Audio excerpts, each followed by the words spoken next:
This is my dream keyboard. It has taken more than 50 hours to complete and is an Apple AEK2 in ISO UK layout.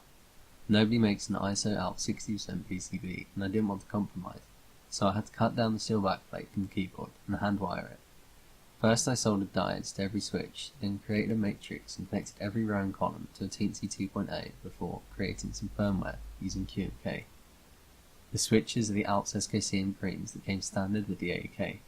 I disassembled, ultrasonically cleaned, lubed and reassembled them. As a result, a smooth and tactile lightweight switch.